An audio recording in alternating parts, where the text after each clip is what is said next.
আসসালামু আলাইকুম।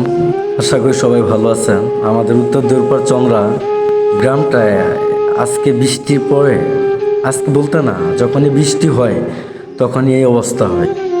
মানে রাস্তার দুপাশে ড্রেনও নাই, একটা সামান্য ড্রেন আছে ছোট, ড্রেন দিয়ে পানি অপসারণ যায়, মানে ড্রেন পানি যাওয়ার কোনো রাস্তা নাই।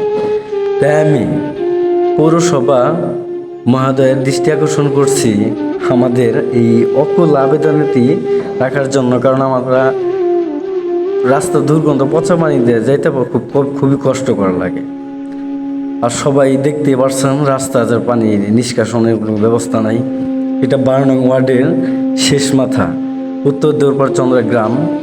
তো গ্রামটা অনেক সুন্দর, কিন্তু পানির যে অবস্থা, এই ভিতরে যারা বসবাস করে এদের খুবই কষ্টকর। মানে পানি নামানোর কোনো নিষ্কাশনের কোনো ব্যবস্থা নাই। দীর্ঘক্ষণ পানি থাকে, একটা বৃষ্টি হলেই প্রায় সবসময় পানি থাকে। আর উত্তর দিনাজপুর গ্রামে রাস্তা দুই, ডান পাশ বাম পাশ আমাদের ড্রেন নাই। দেখতেই পারছেন, মানে বেকায়দা অবস্থা, যে ভিতরের অবস্থা।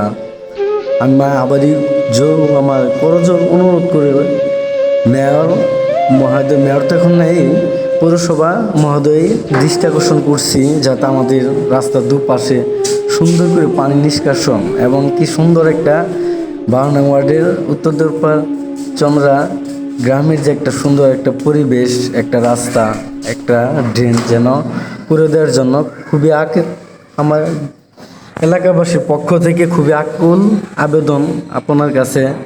বৃষ্টির অবস্থা খুবই খারাপ, বৃষ্টি আসলেই খুবই খারাপ লাগে। মানে সবসময় পানি লেগেই থাকে, একটা বৃষ্টি হলে 2-3 ঘন্টা লেগেই থাকে, খুবই বাজে অবস্থা। সবাই ভালো থাকবেন, সুস্থ থাকবেন, আল্লাহ হাফেজ।